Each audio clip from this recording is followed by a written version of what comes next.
ULFI and the League of Women Voters of Greater Lafayette held a debate with the candidates running for those 3 at-large seats on the West Lafayette City Council. And one of the questions we asked was whether or not they supported the controversial LEAP water pipeline project. Take a look at what they had to say.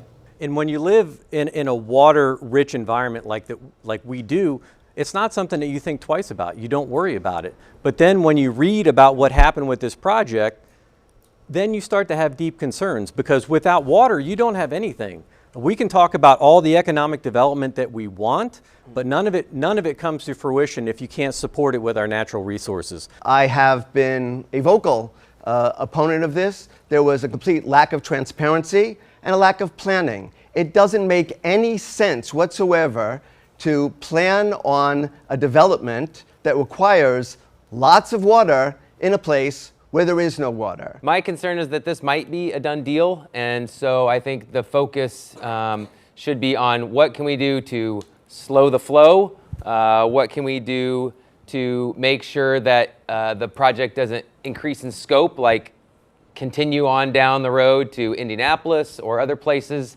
I think we really have to protect our water at all costs, because without water, there's no life. We don't necessarily think that the amount of water that this one project is going to need, but it's setting a precedence that other organizations, other companies can come in and take our water. And that means that, you know, as we have a growing population, we're having increased housing. We're also predicted to have an increase in industry coming to our area. So our water demands are going to increase. Will we be able to meet what we have in our community already if we're taking this excess from our community? It's about the worst way you could run a government is when you just decide something, you start even implementing your plan without telling anyone who's actually affected.